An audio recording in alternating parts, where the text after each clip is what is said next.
Hi everybody, I'm Jack. This is Raw Tropical Living. Thanks for joining me today. The week is off to Monday morning, off to a very nice start here on the mountain. It's a little bit overcast, nice cool breeze, and I got some friends visiting. Got a couple of friends of mine visiting with their little girl.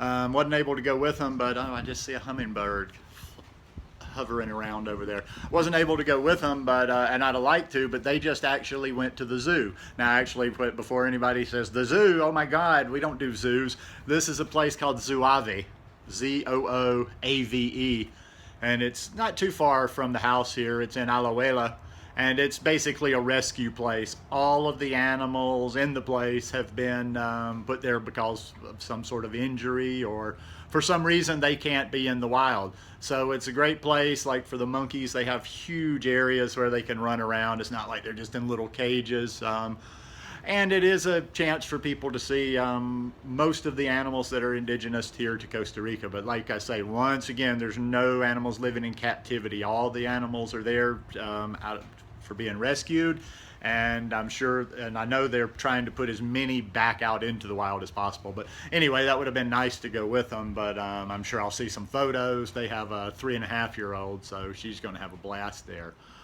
Anyway, going to talk about dealing with raw vegan slip-ups and binges today, and hoping actually that you don't let the slip-ups turn into a binge, but when you do, okay, what do you do to deal with it?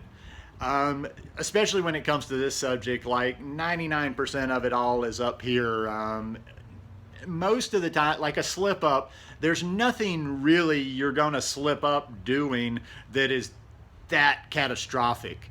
It's the process, it's the guilt, it's the aftermath that goes on in people's heads that tends to turn into a longer term slip up or a big thing when it could just be erased.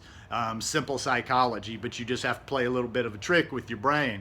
Like I say, no matter what you're doing, whether you're fully raw and you slipped up and ate cooked, whether you're new vegan and you slipped up and ate something that wasn't vegan, wherever you are and you slipped up, the best approach is to almost erase that from your memory. Just forget about it. You've done it. It's almost like, when a sports team loses a game, you've got another big game coming up.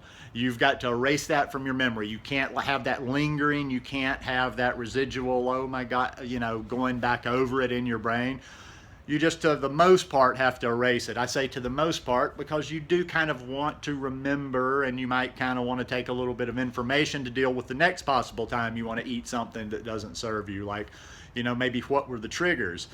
What led up to this? Why did you do whatever you did? Whatever behavior it was, you could deal with any situation by asking yourself these same questions. But it usually becomes this big thing and I used to do this in the past when I used to, eat the standard American diet, and I was just trying, I'd try to get healthy from time to time, or I would try to lose weight a little bit.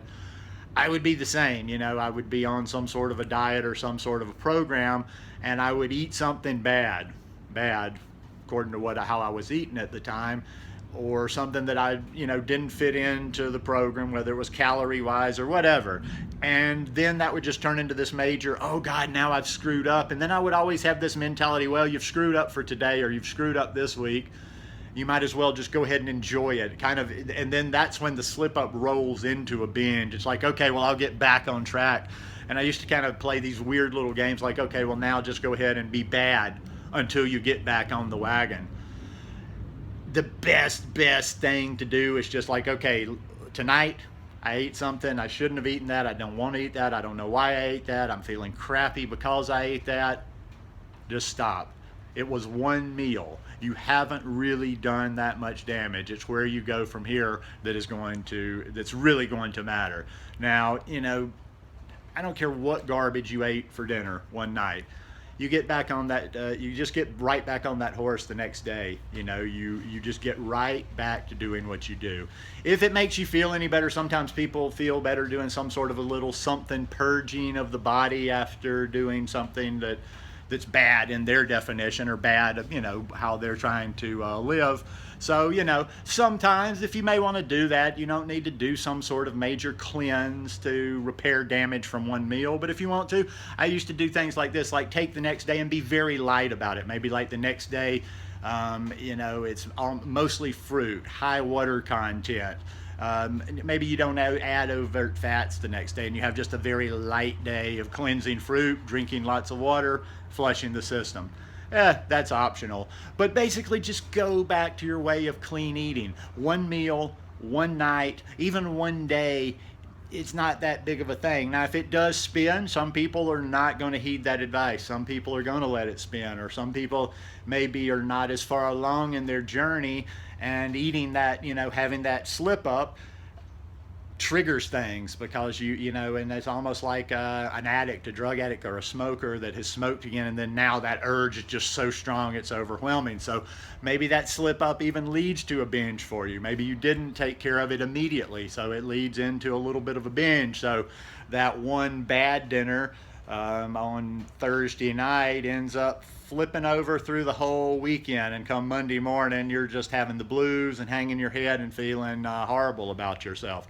Well, I would say it's a little bit harder at this point because it's kind of like being on a drinking binge. You're a little bit further into it now. But same advice I would give on the slip up is just, okay, you wake up Monday morning, you figure out, okay, hey, I shouldn't have done that. I should have taken care of it after the first slip up, but let's erase the memory. We can't go back in time. That's the biggest thing right there, no matter whether it's a slip up, whether it's a binge. Once you're at this point right now, no matter what you've done 2-3 days or just last night, you can't go back. So it's all about going forward from there. And just like I say, the best advice is the simple advice. Just get back to a clean way of eating.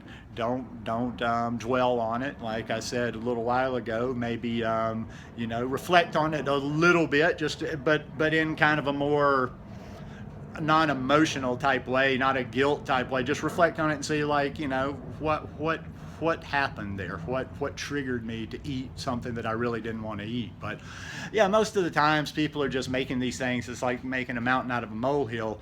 We're all going to slip up in life in different things from time to time, and that's the biggest thing is, like, people don't, and I'm not even just talking about food, this is just in general, people don't tend to be very effective dealing with slip ups. It's almost like the emotions get in there too much and the guilt gets in there too much, and if we can just leave those out and just look at it in a problem solving method, we just we realize it wasn't that, it was just a blip on the map. It's not that, in the big picture, it's not that big a deal. Maybe you've been high carb vegan, raw vegan, whatever you're doing for 6 months, and you had a meal that was bad, no matter how bad it was. That's just a minor blip. All you got to do is get right back on, and then if you're looking at that one meal over the course of a year, it's not really all that big. So don't blow these things up in your mind. When you have a little slip up, just get right back to what you're doing, work your program, and it's all going to be all good. Anyhow, hope you guys enjoyed this one, and I hope your week's off to a good start like mine. If you like it, give me a thumbs up. Please hit the subscribe button down below, and I hope you all have a wonderful week.